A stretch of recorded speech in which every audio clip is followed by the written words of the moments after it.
Mino Line Media presents the Business First Podcast.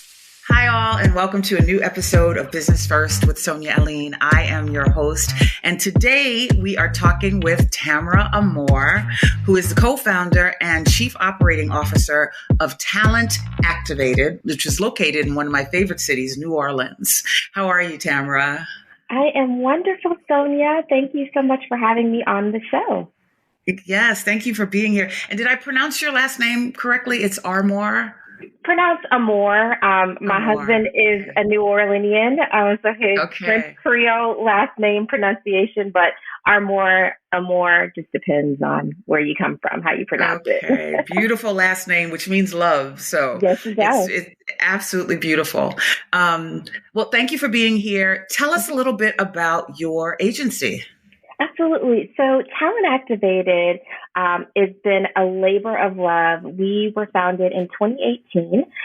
Really somewhat coincidentally, my sister and I, my blood sister, she and I were living in New Orleans at the same time. I had just gotten married. She had been living there for quite some time and got a phone call from the folks at Essence. And they reached out to my sister and said, hey, we know you used to have a technology company that did HR or something about that. We're going to be in New Orleans and we really need some support with one of our brands, Shea Moisture, to host their BeautyCon activation during the festival. And so my sister happily accepted, except that she did not have experience in managing activations. So just so happened that that's my background and expertise. I've been in the spirits industry for a very long time, and events and activations and promotions is a really large part of what I've been able to learn how to do at a very high level. So she rings me up and she says, hey, would you want to come on this event with me? I have the know-how to hire the people, but I don't know how to manage them, and I certainly don't know how to successfully execute this event. So I was happy to do it. We did the one event, kind of did it and didn't think about it again. And then a year later, they called us back and they said, hey, we'd love for you guys to come back, except we'd love for you to staff the entire festival. And it's a pretty massive undertaking if you've ever been to Essence Festival. And so we thought, wow, what a tremendous opportunity and what trust they must have in us to be able to do this successfully. So we literally hung up the phone and decided that night, okay, we got to make a business. We're going to make this a thing. And what really was special was that we were both feeling this need, if you will, to try to figure out how to impact the economic situation in New Orleans. It's very, very specific. I'm from Houston. We're from Houston, but moving to New Orleans was one of the first times I really saw the haves and the have-nots very loud, very clear. And on the have-not side, more often than I would is people of color, Black people specifically, very, smart, brilliant, capable Black people that just maybe haven't had that opportunity or maybe haven't got that dot connected the way they needed it to. And I thought, wow, what a tremendous opportunity for us to use Talent Activated as a vehicle for people, because there's so many vibrant and smart and great business people that come to Essence, whether that's them activating their brands or they're just coming as visitors. And we just wanted to be kind of a gap filler, if you will, to get people from where they were to where they wanted to be. And so it became more of a, like I said, a labor of love, because it never was about the money for us. And we didn't start it because we were like, hey, we want to make some money. We started it because, someone saw something in us, and then we saw that opportunity to pay that forward to other people in our community in New Orleans. Wow. So there's so many things that I love about this story. And, in preparation for this interview, I went through some of your social media.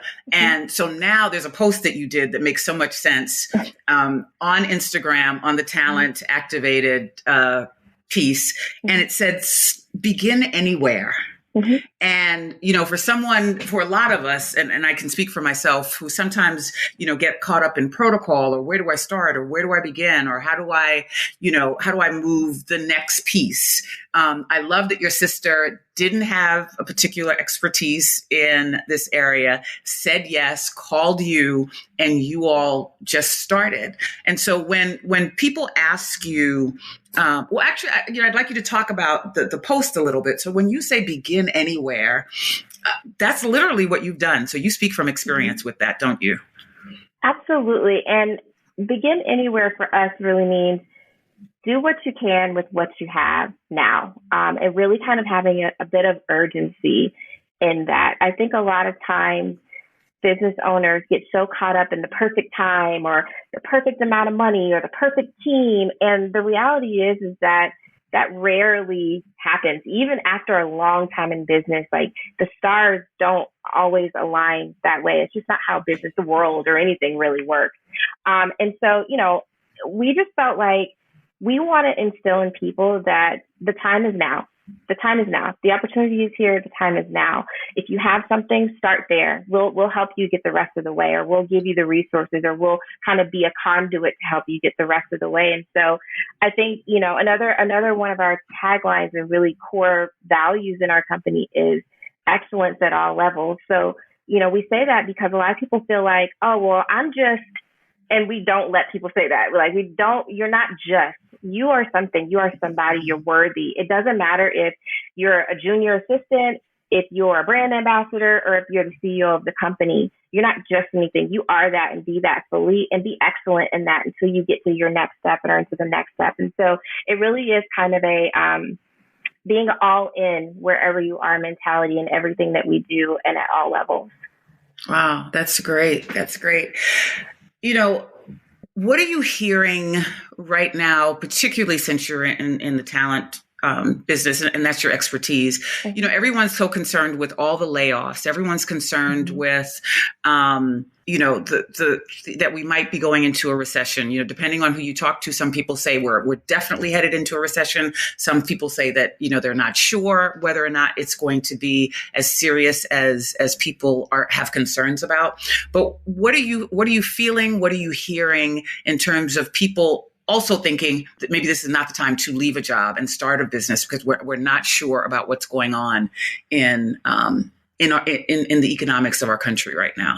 I'm hearing a lot of uncertainty from a lot of angles, both. So I also work full time in the corporate environment. And so it's really been interesting to see how this is coming together from both angles, because you've got this big corporate giant system that, is profits first, not often people first. And it has to operate to the benefit of the stakeholders, and it's, a lot less community first. And so in that regard, we have seen a lot of layoffs, not particularly in my company, thankfully, but across the corporate landscape. I think that people in general, like the human response, is a lot more positive. I think, my colleagues and I, and my friends and I talk a lot about, like, it can't be worse than the pandemic. It's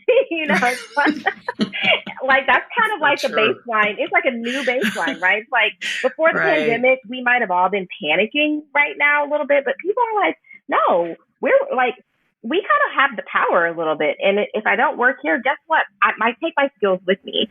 And I'll go do something else, or another place will be hiring, or I'll use it to parlay it into a business. That's why a lot of companies are actually having trouble finding talent, because literally the workforce has started to do something else. They're not even in that particular industry anymore. You see that in education by the numbers. They can't find teachers. Why? Because teachers have moved on. People in the tech industry, they overhired. But guess what? Those tech folks that are getting laid off, I've never seen so much positive on LinkedIn, positive comments about people that, I got laid off from my job today, but you know what? I'm going to take this as an opportunity to be grateful for the time I had there, be grateful for the people that I met there, take a break, and then I'm going to start again. And so, yes, there's the uncertainty, but there's also just a sense of calm that I think people feel because we went through those 2 years of like really scary, detrimental times, to where this kind of seems, not as big of a deal in some regards. Yeah, you make such an excellent point there, because, with the talk of recessions, usually there's that prep time, right? Where you have time to get nervous, or you get time to get to be worried. When the pandemic first happened in 2020, everyone thought by May we'd be back out and everything would be fine. So this totally knocked us off our feet. And we had to figure out how to move on. And to your point, we did. We figured it out. We lost a lot of people. There were a lot of, there was a lot of pain during that time, a lot of adjustment. But those of us who are here had to figure out how to move on. So you started your company in 2018, which was before the pandemic. What happened during that time as a young business, 2 years in, to now have to deal with the pandemic, with what was going on in 2020? So we completely pivoted our model. So our model was built around the gig economy. How do we take professionals, people who have otherwise full-time jobs or full-time students, and bring them into an additional opportunity to earn income, something incremental to whatever it is they're doing full-time? That is our model. We returned to that model, in fact. But during that time, there were no events happening. There was nothing. There was literally no business to be had. Every client that we had shut down. All the festivals, anything experiential, putting people in the same place at the same time at scale didn't happen. So we actually pivoted to a long-term hiring model, which worked to our advantage because there were some industries like, for example, the airport, who really was struggling to find staff that was willing to come in and work during the pandemic, who was willing to be kind of frontline workers, if you will. I mean, not frontline in the sense of healthcare, but still, you did have people traveling. You did have people that needed to be, mobile, and you had to have people that were willing to do that, especially at a time where folks were getting, their PPP loans and really didn't want to work. And then you saw a lot of people exit the workforce because I'm getting my PPP loan. I'm actually okay. I don't have to move around the city quite a lot. I think because of that, we were able to slide in, become a solution for a lot of businesses that were faced with those labor challenges. Labor in general is a challenge. It's hard to find some good people. It's hard to skill them up, and it's hard to keep them. It is a tougher model to maintain. It requires more manpower, woman power. And we didn't really have that because, again, that's not who we wanted to be, but we wanted to keep our business afloat during that time. So that was our solution. I hear from a lot of businesses and corporate businesses, small businesses, that talent is really hard to find. Mm-hmm. Did that change after 2020, or has that been a consistent experience for you? It's a consistent experience, but the reason why it is a challenge has continued to evolve. I think post-pandemic, the employees really have a lot of leverage because, as we talked about earlier, once employers let people go and they actually figured it out and found other ways to make money, created new businesses, and moved on with their lives, they realized, you know what, this job it's really not that deep, especially for a lot of people that are making, $15 an hour, $18 an hour, and they don't have a sense of belonging or a sense of a long-term career. And that's a pretty large percentage of the workforce. And so people just kind of feel like, you know what, I don't have to do this, I'm going to leave. So that's kind of the mentality now, but you're seeing that as we usher in a younger generation of workers from minimum wage all the way up into, the corporate environment. Millennials and younger really don't see themselves staying at companies for long periods of time. They really are not willing to negotiate with their balance in work and life.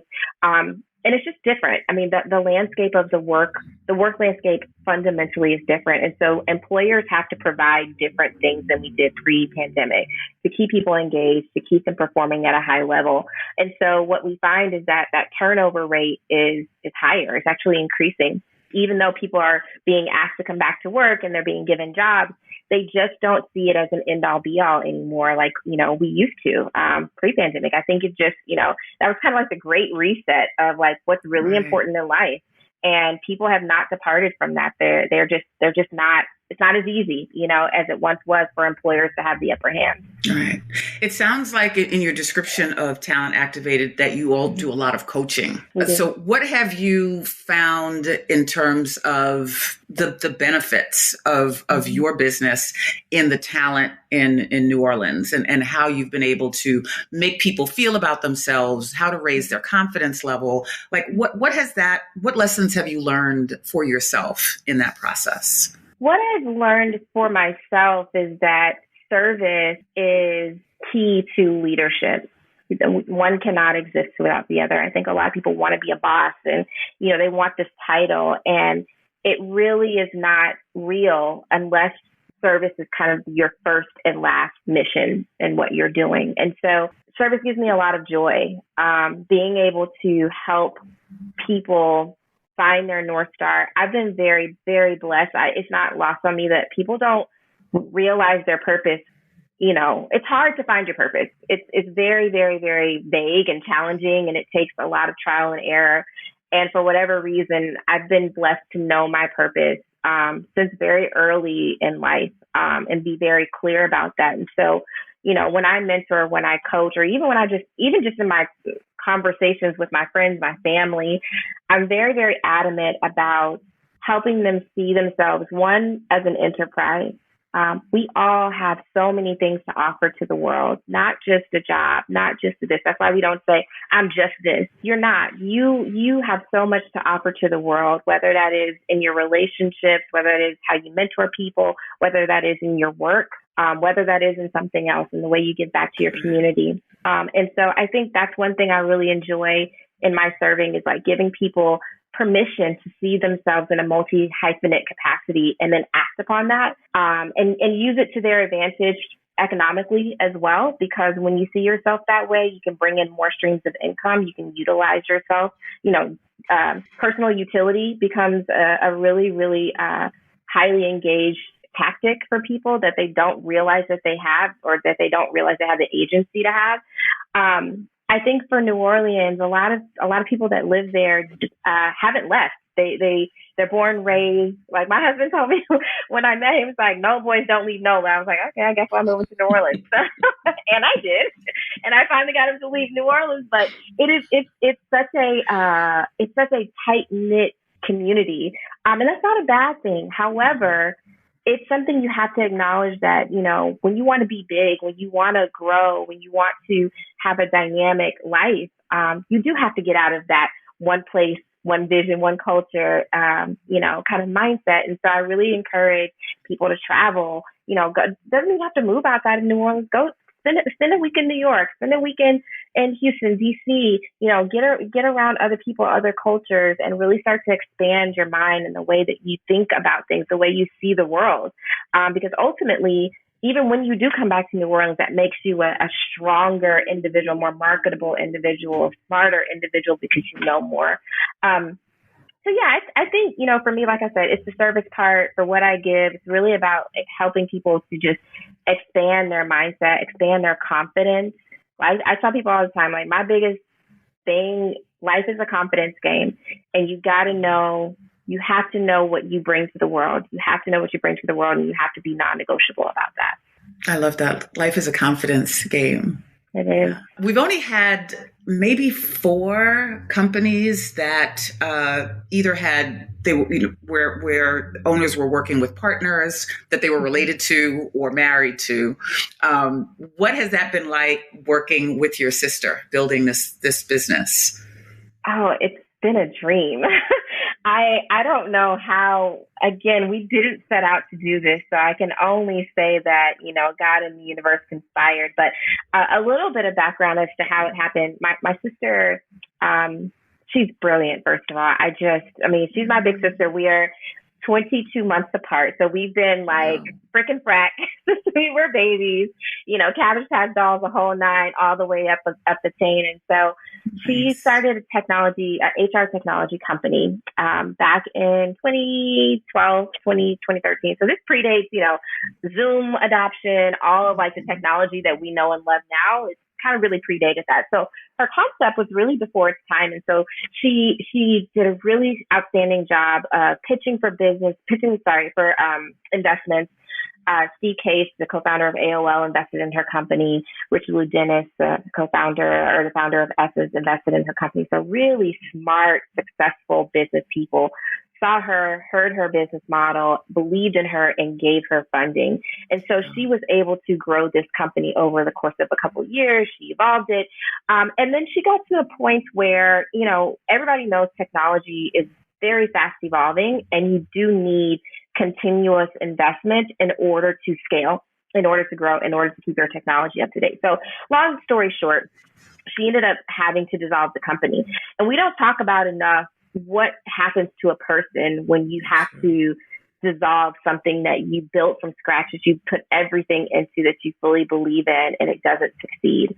And it just so happened that when she made that decision to dissolve her company, I had just moved to New Orleans. I lived right down the street from her. And so I really saw her work through that in a very, very difficult way. It was a very hard time for her. It was a hard time for her family, myself included, just trying to support her and like help her understand that, you know, this is one thing. Like, this is not who you are. Like, all these people believed in you. We believed in you. You had a successful product. It's okay. We move on. And it took her a little while to see that. And so, you know, when the opportunity with Essence came about, I saw that as, this is my little sister way of like, oh yeah, of course, me to the rescue for a change, because you've been, you know, saving my behind my whole life, and I've been walking in her, you know, behind her footsteps my whole life. It's like, wow, this is a great opportunity for me to support her in something that she needs. You know, it's work related. It brings kind of the whole situation full circle of like, see, you know, look, you are valuable. Like, for all the people that they could have called, they picked up the phone and they called you. I'm going to come in. I'm going to help you do this, and we're going to do it together. We're going to kill it. We're going to crush it. And we did. And, you know, a year later when it came back around, we were like, wow, are we business partners? It seems like we are. And so it just kind of, again, it happened naturally. And so, you know, we're the best of friends. We really are. We don't agree on everything, but we respect each other deeply. We love each other deeply. We love our community deeply. And so we are aligned on those things. And so everything else is kind of small in the grand scheme, you know? Wow. And you bring up another excellent point about even the best of us have challenges. And not only is it possible for us to work through the challenges, but we also need support. And sometimes when you see people who are strong and dynamic, you just think that they can handle it. And so the fact that you and your family knew that she needed the support, needed the guidance, and needed the compassion to be able to move through this is actually great. And here you are now. Where do you see yourself in the next 5 years, the next 10 years? How far out have you built your goals? Oh, wow. We've built our goals out for the next 5 years. In detail, maybe for the next 15 or so years in, you know, more broad paint strokes, if you will. So I think ultimately our goal is, for the next 5 years, we want to engage, hire, drive economic impact for a minimum of 10,000 per year new workers in the economy. So our overarching goal is we want to build the next generation of the workforce. And more specifically, we want to build the next generation of the Black workforce.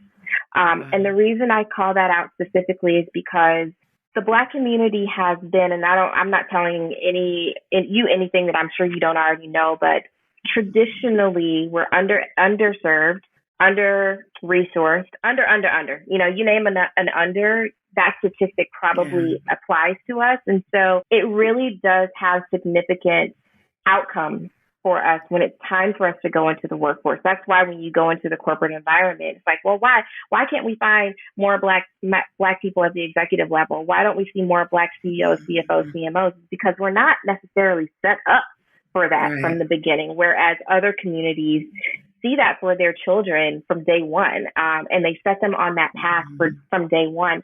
And our community has challenges, not just systemically, but even within ourselves, of seeing that we can be that. And so we really want to be what we want to see. We want to be those people that stand as an example, not because we're the CMOs, the CFOs. Like, I think that kind of doesn't matter. It's kind of not relevant to this. It's really about that mindset shift from not necessarily needing to be in a CMO position to know that I have CMO qualities or that I'm worthy of that position. We don't have time to really wait to see somebody in those roles to say that I should be the person to take on that. I have those skills. And so we want to, 10,000 people per year that we want to touch, that we want to bring through our system. Part of what we do differently than other staffing agencies is we are very high touch. It is very one-to-one. Like for Essence, for example, I talk to literally every single of the 550 people that we hire before they set foot on the floor at Essence. And that's intentional. Does it take a lot of time? Yes. Are we probably going to be able to scale that to 10,000? I don't know. We're still working through how we do that.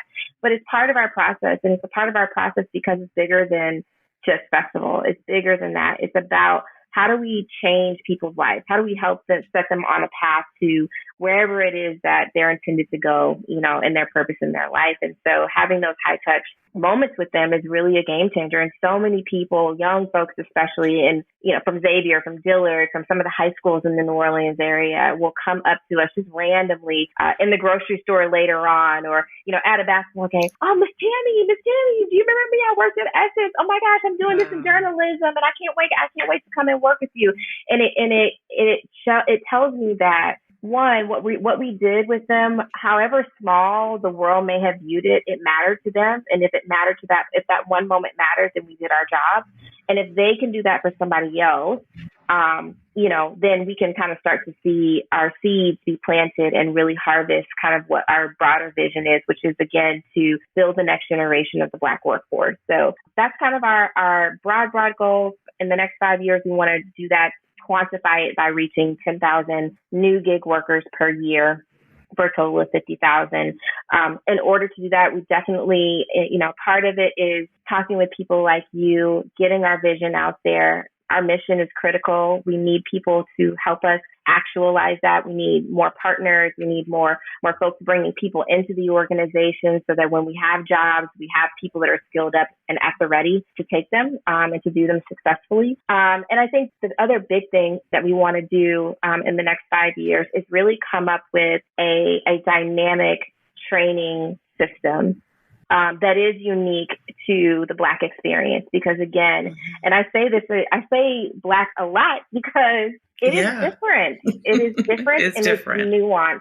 And we have to approach it that way. And it's special. And I say it's different, it's nuanced, but it's special. And it's important that we acknowledge what Black people go through on a day-to-day basis if we want to get the best out of them in the workplace. And unfortunately, not a lot of companies have the know-how, the knowledge in order to be able to do that. And because the Black community is such an integral part of American commerce in general, not only how we spend our money, but also how we show up to the broader business world, we have to skill our workers. We have to skill them properly. We have to give them the resources so that they can be successful, so they can get to that next milestone in their careers. And so we want to take the responsibility of being one of the entities that does that. Yeah, I mean, you and your sister exemplify exactly why businesses are so important in our community. And that 60,000 number, I would like to say that we are here to support you in any way that we can, because, like you said, this is what's important. Boots on the ground, people touching one another and inspiring people where they are to see themselves or see the opportunity that they can see for themselves in other places. So I'm really excited and inspired by the work that you're doing. Thank you. And thank you for coming on and sharing that with us. Absolutely, Sonia. Thank you for having me, and thank you for the vote of confidence and the support. It means the world to us, and it will not be forgotten. We'll take that, put it in our little toolkit, and then help us get along our way. Absolutely. So tell us where we can find you, follow your story, and support your efforts. Yes. So our website is talentactivated.com. You can find us there. We're also on Instagram and Twitter at Talent Activated, exactly how it sounds, TalentActivated. You can also find me on Instagram, Tammy_Sosa. And you can find Crystal, my sister, and my business partner on Instagram as well at GoToCrystal. Okay. And I know that you're a mom and a wife. And so thank you for taking time out of your very busy schedule to come on and share all of this wonderful information. Like I said, we look forward to having you back so we can hear updates on where you are. But we also look forward to supporting you any way we can. So thank you so much for being a part of the show today. You're very welcome, Sonia. Thank you again for having me. Okay. And thank you all for listening. Please check out the website and see us again next time when we have another dynamic guest. Take care. The Business First podcast is hosted and produced by Sonia Aline. Executive producer Ken Johnson. Find the Business First podcast on Apple Podcasts, Stitcher, Spotify, Odyssey, iHeartRadio, Amazon Music, TuneIn, or wherever you get your podcast. On social media on IG at business_first_podcast. Follow the Mean Old Line Media Podcast Network on IG at Mean Old Line Media. Get the Mean Old Line Media app in the App Store or Google Play. The Business First Podcast is a Mean Old Line Media production.